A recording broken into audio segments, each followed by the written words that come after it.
Hey everyone, this is Cindy with Mommy Late Blog. Today I'm going to be telling you all about our trip to St. Augustine, Florida.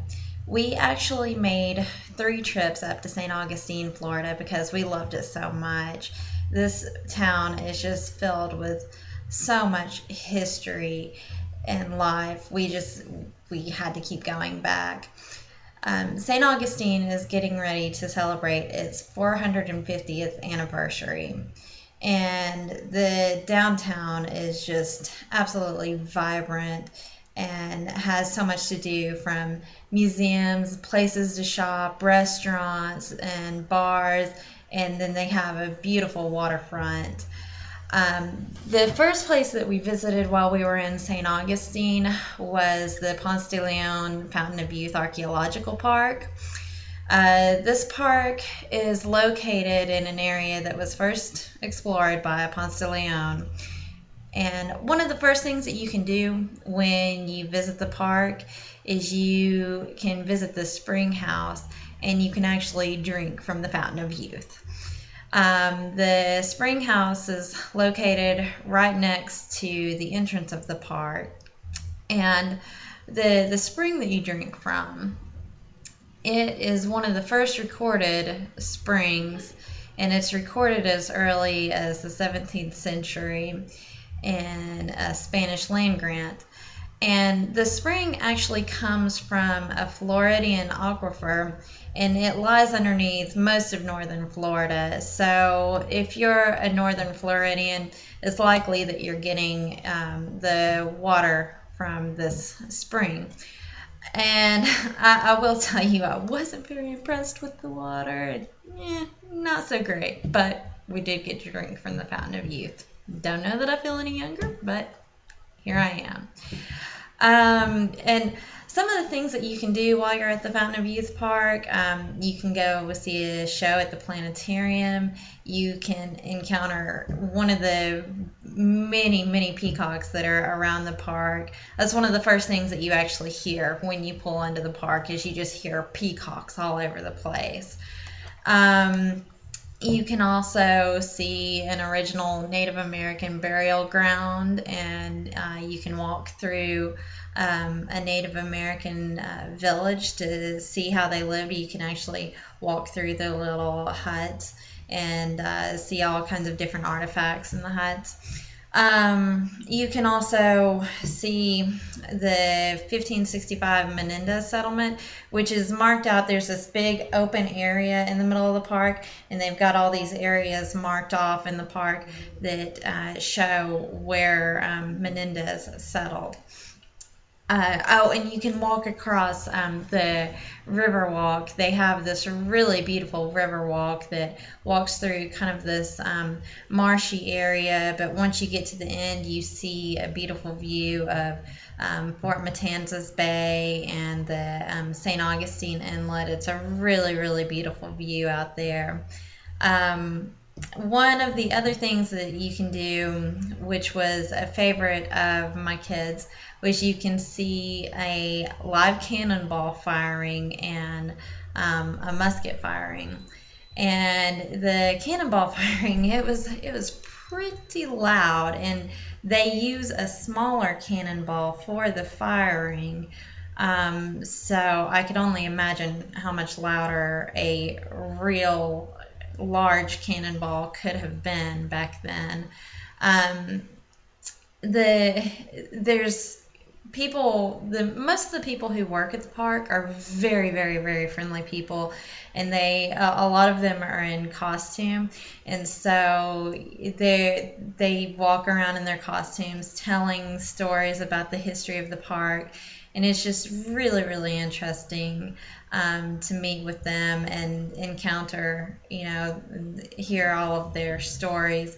One man actually even gave both of my kids a gold doubloon, which my son later went into the gift shop and snuck off to the gumball machine and put his gold doubloon in the gumball machine and actually got a gumball for it. So I guess he thought the gumball was more valuable than the gold that he got. So there you have it. After after we left there, we went and had lunch, and then we went back over into downtown St. Augustine, where we went to the Colonial Quarter. Now, the Colonial Quarter was one of my favorite places that we visited in St. Augustine.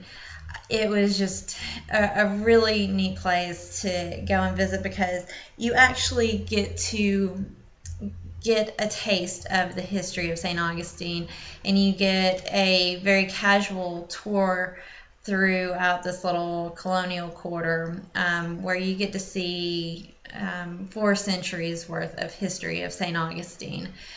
Where you start in the 16th century and walk throughout to the 18th century. We had a very interesting tour guide. His name was Grimm, and he was a very entertaining guy. He even kept my kids entertained, which I was a little worried that they would get bored throughout this tour and that it would be more of an adult-centered tour. But he was such a fun guy that the kids loved it.